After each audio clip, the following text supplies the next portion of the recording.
Hey, how you doing, guys? Today, I'm working on a 1993 Ford F350 7.3 Idi non-turbo diesel motor.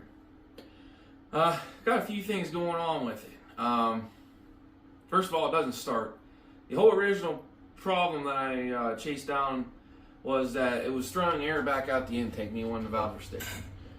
Got that all figured out. It's a lifter on like second cylinder on the passenger side from the front. So I got that figured out. It was on the intake side, it looks like. Yeah, the intake side. And got that fixed. Works great. The way I decided to tell that was the lifter was loose and not the lifter, the rocker was loose and the lifter was collapsed. So I went ahead and had a buddy come down and help me out. He helped me out with doing a compression test. Went down to Harbor Freight and got one of their Maddox. It's their Maddox Deluxe. It's the Maddox Deluxe compression tester kit. Comes with the size for the 7.3 Idi. Now I will say this though. It's whatever the more expensive one is. If I didn't get it right, it might not be the Deluxe. So when I'm reading online, it's about 400s about stock compression. That's straight out of the factory. Don't quote me that, but if you're around that range, you're wrong, I promise you. As long as everything else is good. But I ended up doing a compression test. This motor, I think it's sat since 2008 because the plates on it were 2008. So this motor needs some TLC and then some. But it rolls over fine. So we did the compression test. We were pulling 100 pounds out of all major cylinders.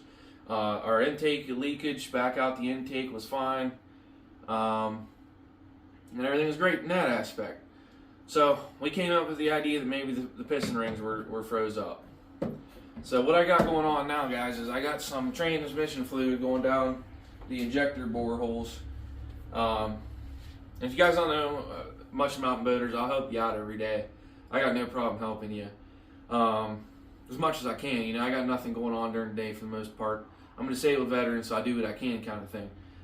If you guys ever have any questions on motors, need any help, I'll lead you in the best direction that I can lead you in. But I dumped in about 3.5 quarts down there. Now, before everyone goes crazy and says that's way too much, it's actually not. Because first of all, what happens is you'll fill it. You can fill them all the way to the top. Those injector bores, as long as they're open and you hand crank the motor off the hand crank, not the starter or the ignition or starter solenoid, and you can easily squeeze that transmission fluid out of the cylinders. The whole goal here is to get it down into the piston rings and work it free. So I crank the motor over about 40 degrees every time, or however degrees it gets stuck at, but I crank it over about 40 degrees every few hours, and that'll work it in, work it in, work it in. But you do lose some transmission fluid when you do that because the compression comes flying up. I can show you on my ceiling right now what a dumbass does whenever, because I crank the motor over with just about that much in each cylinder, and not thinking, and it compressed the hell out of it and went crazy. But personally, I think it's going to bring my compression back up. The reason I say that is I was sitting at 100 on all of them but one, and one was at 0. And that one still could have been a ring problem, but it doesn't. Maybe my buddy was reading it wrong. I don't think it was reading 0, because that would mean the hole was in this complete cylinder, or the cylinder was non-existent. Because you're going to get some compression of the cylinders there, no matter what, from somewhere. If it ain't the injector bore hole, you're getting it from somewhere. But this one, trust me, it'd be coming out of the injector bore hole. So yeah, I was reading about 100, 120, which is like gasoline motor compression. So I started. I did that, and I got to thinking, you know, this is another thing to consider here is, if I have 100 pounds on each cylinder, it makes no sense, right? Any motor that was put away, whether it was running or not, there's just no chance in hell, I think, that if it was running at one point that it gets put away and ends up with 100 compression on a diesel motor and ran and all of a sudden died one day. That just doesn't happen. Especially on an IDI, man. We're talking, this thing has 158,000 miles, 152 actually. There ain't no way this thing has 100 compression unless they ran out of oil, or, you know, they beat the shit out of it after it was done running. So I'm thinking this is going to bring it back. So I got this transmission fluid. I picked up O'Reilly's high mileage actually. And the reason I did that is high mileage has better additives added to it for increased additives to help break down maybe carbon deposits that are on the cylinder head walls, or the cylinder walls, or even the cylinder piston rings rather.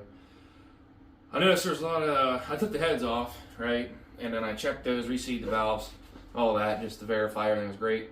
Spent about $240 doing that. That's all done. So the valves are operating pretty good now. I did a leak down test. It failed on all of them, but it was a cold motor. And another thing I didn't put in perspective is when the motor's turning over, it'll seat the valves better as opposed to, because I had all the rockers off and was doing it. So it seats the valves better when I was doing it. Combustion's a quick process.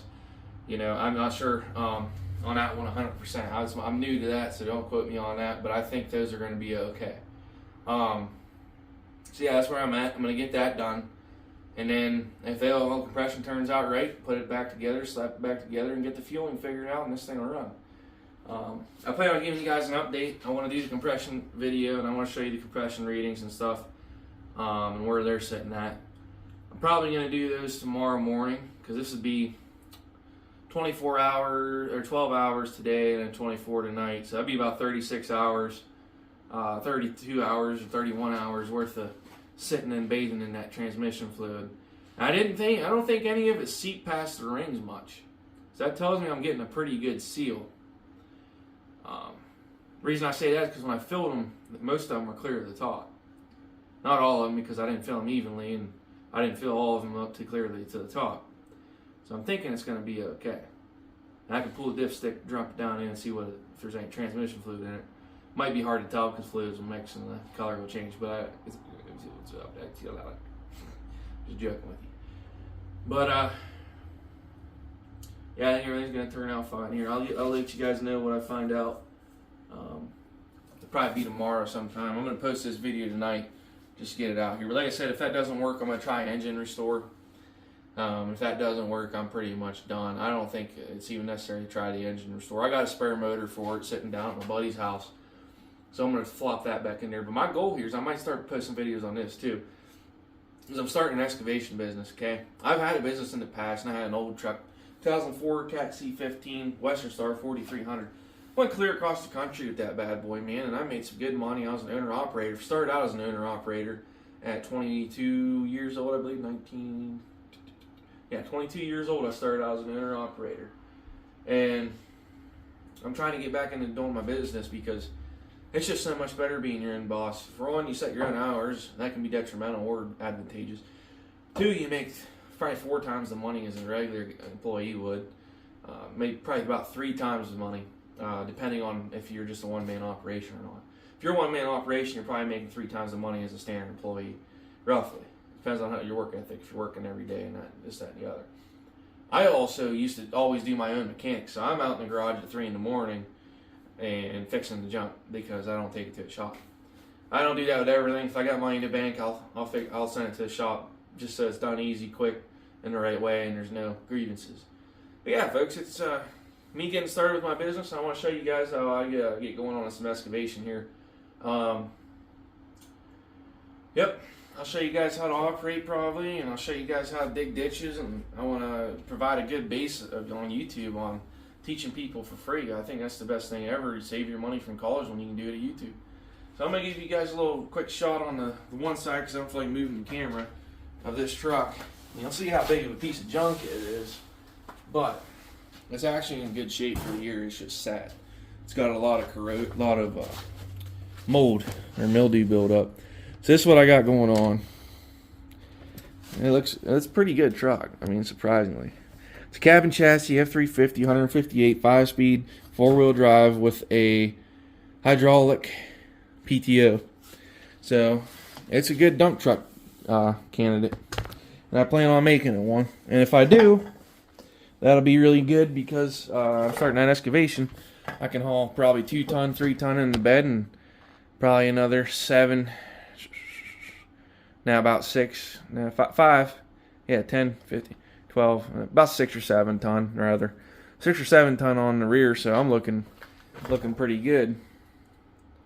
Yes, sir. And that'll be 15 GVW on this one, 15,000 pounds. So, I'm going to end this video here, guys.